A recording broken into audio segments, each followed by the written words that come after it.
Welcome to lecture number 2 in the UNC OBGYN Quality Improvement Toolbox lecture series. Today we're going to be talking about process maps. What are process maps? They're simply a tool for helping you visualize a complex process by drawing out all of the steps. Why would you want to do that? When you're doing a quality improvement project, taking the time to understand every single step in your process will help you figure out where things might be going wrong so that you can improve them. You will use a process map at 2 different points in your improvement project. The first is at the beginning, to see how your process currently works. But then you'll use a process map again at the end to lay out the way that your process should work after you've improved it. Here is a very important point about making a process map, and I'll say this again later in our lecture. You must walk the process in person in order to make an accurate process map.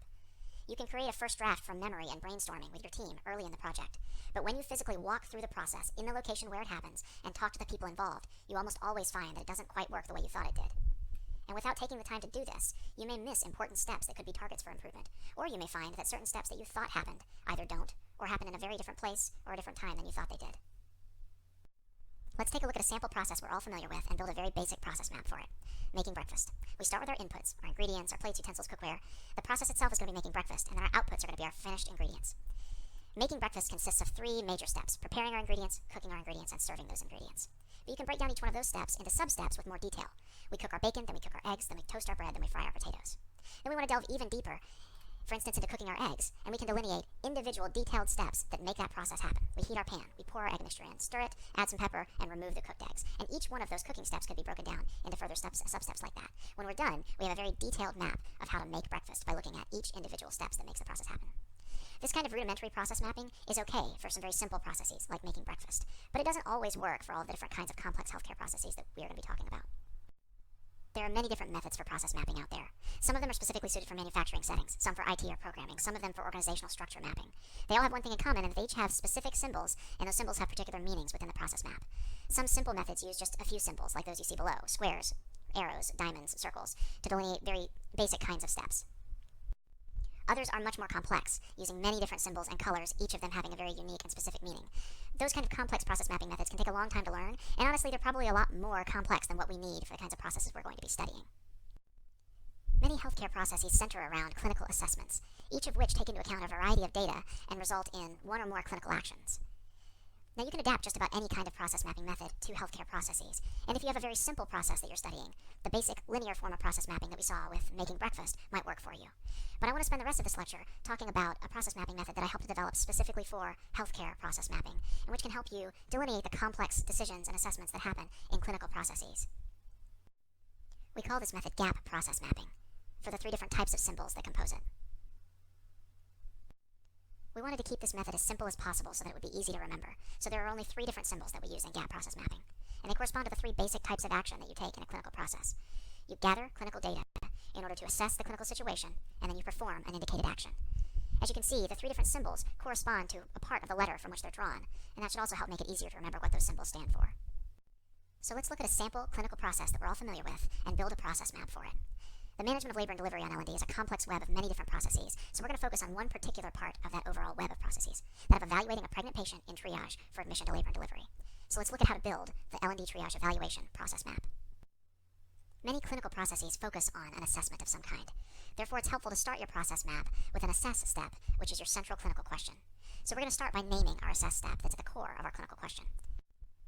In this case, the question is whether or not to admit the patient to labor and delivery. Now, when making the decision to admit or not, we take into account a variety of different factors, including maternal and fetal status, gestational age, prior pregnancy complications, vital signs, etc. So we need to gather all that data. Now, there are many different pieces of data that need to be gathered in order for us to make our central assessment. But we'll dig into those specific pieces later. For now, let's just organize them into general buckets or categories of data. We need things like OB history, the triage evaluation, and then guidelines that tell us when to admit and when to discharge. Once we've gathered our data and made our assessment, then we must perform an action. In the case of our example, we basically have 3 choices. If the patient doesn't meet admission criteria, we discharge them home. If they do, we admit them. But sometimes, when making a clinical assessment, you don't quite have enough information yet, and you need to gather more. So in that case, maybe we decide to walk the patient because we're unsure yet, so that we can gather more information and reassess later. This kind of loop is called a monitor loop. And when you're making process maps, you'll often see the need for essentially a holding pattern, for when things aren't quite yet clear, and the clinical question needs to be reassessed at a later point with more information. So to review, the 3 symbols used in GAP process mapping correspond to gathering clinical data, assessing the clinical situation, and performing an indicated action. Now that we've learned the three main symbols used in gap process mapping, and we've built a basic high-level overview of our process, let's go back and drill down into one of those buckets of data that we gathered at the beginning. Let's look particularly at the triage evaluation. We can break down that generalized bucket into sub-buckets of data that need to be collected in order to make our assessment. These series of nested buckets of data we call data compilations. Data compilations are basically a way to keep your overall process map simple and uncluttered, but still contain all of the information that you need to know your process in detail. The key to forming these nested series of gather steps is that each one should be thorough enough to include all of the relevant data that you need for your assessment, but filtered so that it doesn't include unnecessary pieces of data, which can clutter your map and clutter your assessment. In the example of our data compilation called triage evaluation, there are several sub-steps that compose that triage evaluation. We need to gather vitals, we need to do an exam, we need to gather labs, we need to monitor mom and baby. It's important when building your data compilations to specify the pieces of information that you would need in each one of those sub-gather steps. Now, it's important to note that you may not need every single one of these pieces of data for every single patient, but these are the most common ones that you need.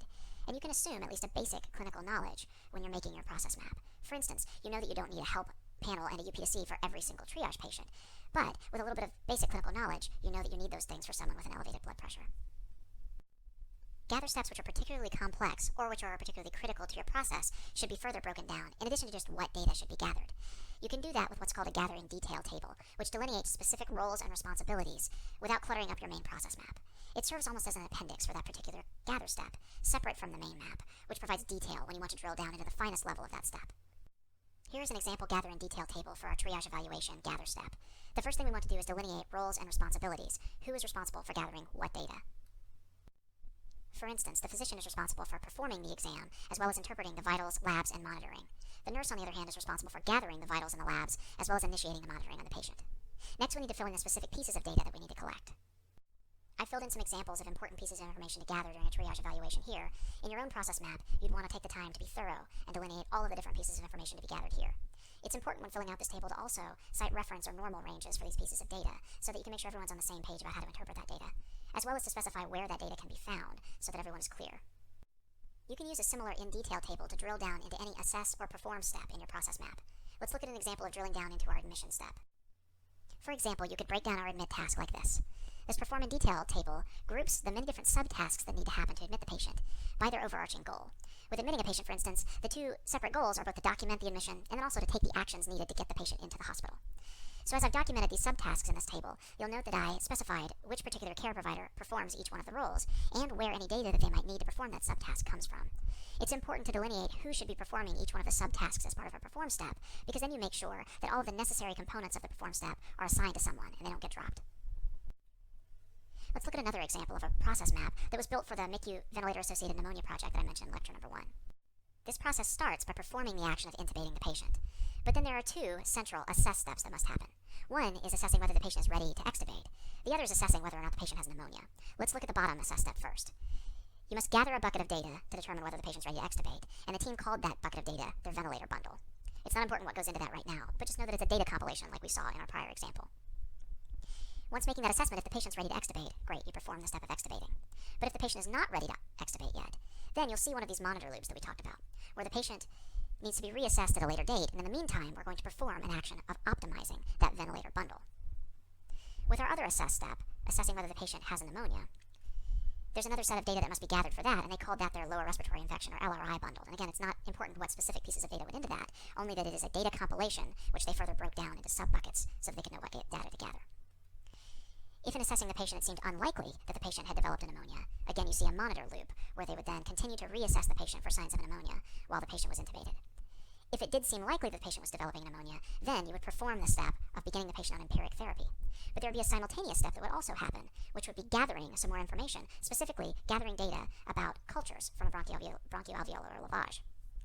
Once that data was gathered, that data would then feed into another assessment, which would be the assessment of sensitivities, so that then you could customize the therapy for the pneumonia based on those sensitivities. Similarly, they broke down some of their perform steps, for instance, optimizing that ventilator bundle with the kind of perform in detail tables that we saw before. And again, they organized the subtasks by the goal that those subtasks were trying to address. So you can see here some of the goals, subtasks, data that was needed, and roles that were performing those tasks. And this was actually a pretty detailed step, so they had 2 pages of goals, subtasks, data, and roles to specify who performed what data they would need, and what goal those tasks were addressing. By doing this, they were able to very specifically delineate roles and responsibilities for this very important perform step for preventing ventilator-associated pneumonias. Finally, let's review some characteristics that define a good GAP process map. First, as far as your gather steps are concerned, it's important to make your data compilations thorough yet filtered. It's also important to clearly describe in your in-detail table who gathers what data from where. With regard to your assessment steps, it's important to clearly define who uses what data to make the assessment. It's also important to build your process map in a way that accommodates clinical ambiguity. In other words, there's not always going to be just a yes or no answer to your assessment question. Sometimes you'll need, for instance, a monitor loop. When the answer to your assessment is not yet clear, and you need to perform a step in the meantime or gather more data, then reassess your question later. Finally, with regard to your perform steps, it's important that you appropriately include the entire clinical team, and you define clear owners for every task so that things don't get dropped. So what now? It's time to meet with your class to map your process. In the email that's sent out with a link to this video, a PowerPoint was provided with some blank templates for you to use to map your process. You can also draw your process by hand if you find that easier, though for your final poster, it's probably helpful to use the graphics provided. And finally, you can start a draft of your process map from memory, but remember, it's important that someone from your team walks the process in person and talks to the care providers involved. If you skip this step, you'll almost certainly end up with a process map that doesn't accurately reflect how things work in real life, and you'll find it much harder to improve a process if you don't have it mapped properly. That's it for this lecture. Thank you for your time. And as you start to meet with your team to build your own process map, please feel free to contact me at any point with questions or problems.